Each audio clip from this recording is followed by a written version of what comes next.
రెల్లు పొదల్లోంచి ఒక పిల్లవాడు జన్మించాడు. ఆ పిల్లవాడే శరవణభవుడని పిలిచారు. అవి నిజానికి బీజాక్షరాలు. ఆయనది షడక్షరి మహామంత్రం సుబ్రహ్మణ్యేశ్వర స్వామి వారిది. అవే శరవణభవ. ఆయనకి శరవణభవ అన్నది బీజాక్షర సంయుక్తమైన నామం. సుబ్రహ్మణ్యేశ్వర ఎందుకు వచ్చింది అంటే సు అంటే శుద్ధమైన బ్రహ్మణ్య స్వరూపమైనది. ఆయన అగ్నిహోత్రం తీసుకొచ్చినటువంటి వీర్యము నుంచి జన్మించిన వాడు కాబట్టి ఆయనకి పావకుడు అని పేరొచ్చింది.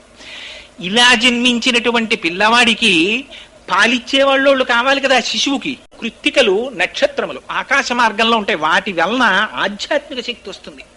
ఆ కృత్తికల్ని పిలిచి పాలిమ్మన్నారు. అలాగేనయ్యా మేము పాలిస్తాం, కానీ ఎక్కడో పుట్టిన పిల్లవాడికి మేము ఎందుకు ఇస్తాం పాలు? పుట్టినవాడు సామాన్యుడా, శివకుమారుడు. అటువంటి పిల్లవాడికి తల్లి అన్న పేరు మాకు రావాలి మేము పాలిస్తే. అందుకని మా పిల్లవాడన ఆయనకి పేరు పెడితే మేము ఆయనకి పాలిస్తాం. ఆ పిల్లవాడు బతికి బట్ట కట్టి దేవసేనకి నాయకుడైతే కానీ తారకాసుడు సంహరింపబడ్డావు. అలాగే తప్పకుండా పిలుస్తాం, మీరు పాలివ్వండి అన్నారు. కృత్తికలు 6 పాలిస్తుంటే 6 ముఖములతో తాగాడు కాబట్టి ఆయన షడాననుడు అయ్యాడు, షణ్ముఖుడు అయ్యాడు.